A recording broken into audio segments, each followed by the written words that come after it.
Hello, what's going on everyone? Welcome back to the channel. My name is Mace. I hope that you can hear me.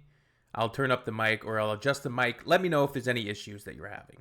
Okay, we got a video, German Homes, How the Germans Live. Meet the Germans. This is a YouTube channel that is all things like German, informative videos about Germany. Let's have a watch. I am your trusty amateur Canadian, friendly neighborhood Canuck, and the Vancouver Canucks play tonight, hence my jersey on the wall. Very excited, very excited. How do you pronounce the word? Okay, so it's spelled in German M-O-I-N. Is it moin? Moin? And that means good morning, I think, or welcome, something like that. Maybe some different meanings depending on what region you are in Germany. I'm not 100% sure.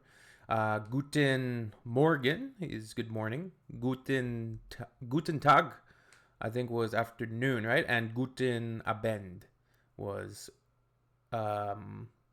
evening. Anyways, we'll watch this video and I'll make comparisons to what my home is like. Let's go.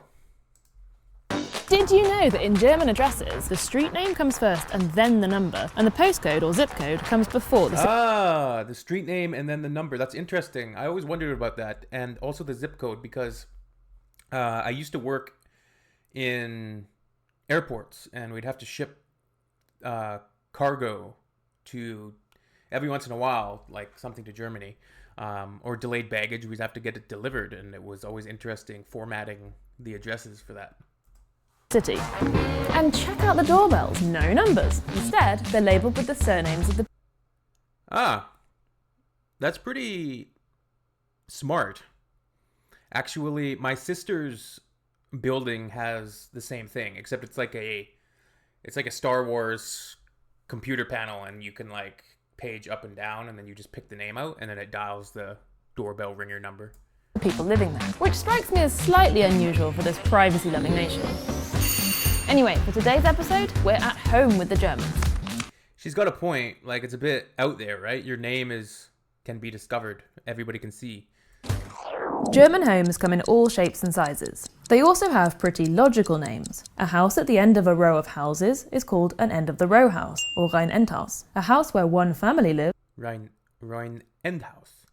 is called a one-family house, ein Familienhaus. Large houses split up into Ein Familienhaus. one family lives is called a one-family house, ein Familienhaus. Oh. Familienhaus. Large houses split up into several apartments are called Mehrfamilienhäuser or Mehrfamilienhäuser. Mehrfamilienhäuser. multi-family houses, and that's the most common type of home here. As I've told you before, Germans usually know the exact measurements of their home in square meters. The average German home is a little over 90 square meters for 2 people. 5 million Germans live in a WG or Wohngemeinschaft, that's shared accommodation, and only 0.5% of households 90 square meter. I was thinking for a second that I was thinking in my mind square feet, and I was like, 90 square. What? That's like a closet. I think my house is about 1,100 square feet, so I don't know how many. She's reading Bill Bryson. I don't know how many square meters that is. Average German home is a little over 90 square meters for 2 people. 5 million Germans live in a WG or Wohngemeinschaft, that's shared accommodation, and only 0.5% of households have 3 or more generations living under one roof. Cold rent means without bills, and warm rent includes costs for certain utilities and services. Germany has long been a nation of renters. Less than half the population owns their own home, and in some large... It's very fun. Like, I was just talking about this morning with my wife. Like, maybe we should just rent instead, because you have all of these additional costs that you have to deal with, like maintenance, house insurance, property taxes, all of these different things, right? Larger cities, that drops to a quarter. This is in part a hangover from recent history. During the war, a lot of private property was destroyed, so rental apartment blocks were built as a quick fix. In East Germany, people rarely had the option of purchasing their own property, and state-owned property was heavily subsidised. These days, some people prefer the flexibility of renting. Germans do, after all, move an average of 6 times in their life, but most people cite spiralling house prices and hefty deposits. Most Germans move about 6 times in their life? I wonder if that includes, like, moving when they're young, like to university and school and things like that. Thinking how many times I've moved, it depends. Like, I've moved to a lot of different residences, like different addresses, but not so much too many different towns or cities.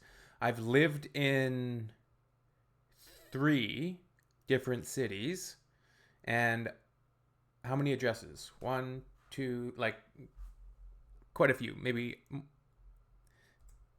As the main hurdle to owning your own home. That being said, renting isn't always a particularly cheap alternative. No. In Munich, renters are shelling out around 17 euros per square metre.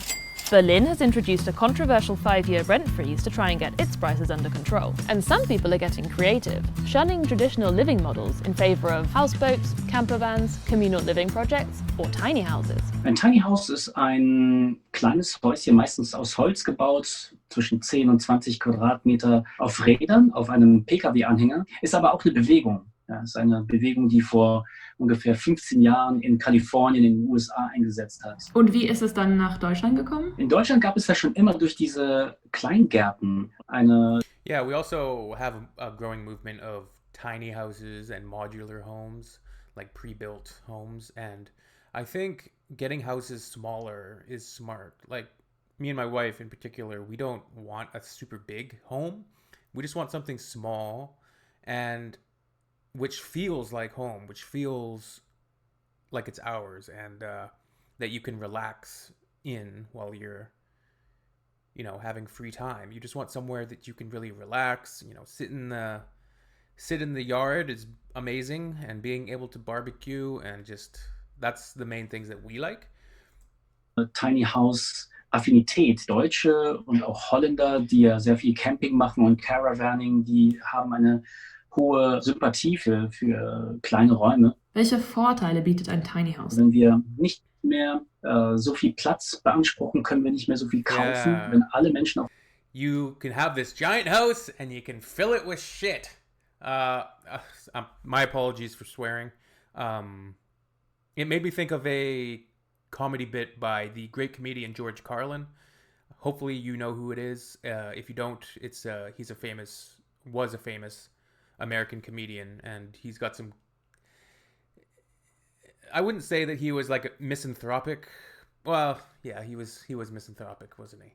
At least in his comedy, but he's hilarious. Auf einmal in Holzgebäude leben würden, hätten wir nicht so eine CO2-Katastrophen. Und wenn wir nicht mehr in anonymen Hochhäusern leben wollen, sondern eher in kleineren Strukturen, dann ist das soziale Miteinander auch ein anderes. Anyway, back to the status quo for now. Here are my personal picks for a few things that make a home very German. House shoes, bottled water, sparkling of course, weird little mini forks for cake. If the cakes aren't mini, then why are the forks? So I don't wear like sandals like she showed. I do have house shoes though. Look, and I specifically they're like slippers, and we do usually have sparkling water. Forks, solid roller blinds that block out every last scrap of light.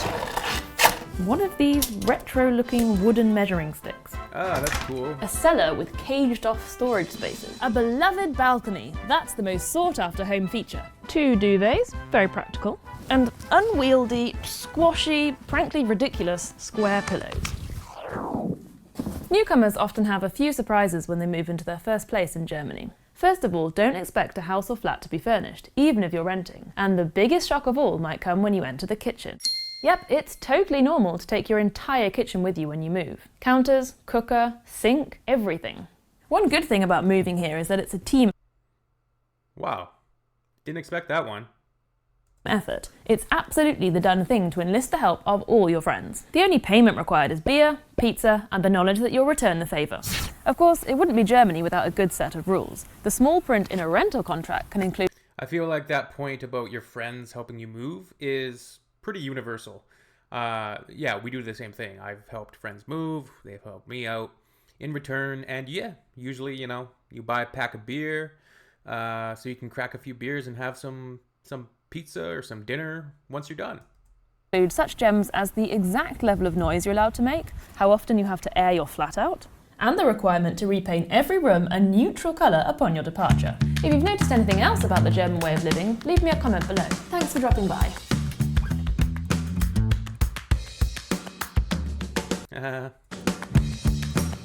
Un Fräulein? Wait. Fräulein is just a woman, right?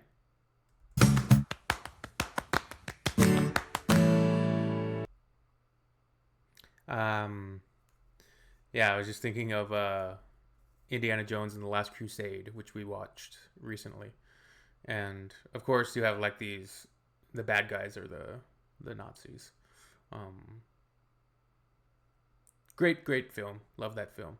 But the one bad woman, the bad lady that Indiana Jones sleeps with, she turns out to be like a bad guy. She double crosses Indy. Put the gun down, or the Fräulein, the German guy has her, and she says, "Indy, help me." And then the guy says, "Put the gun down, or the feline, Fräulein, put the gun down, Dr. Jones. Put the gun down, Dr. Jones."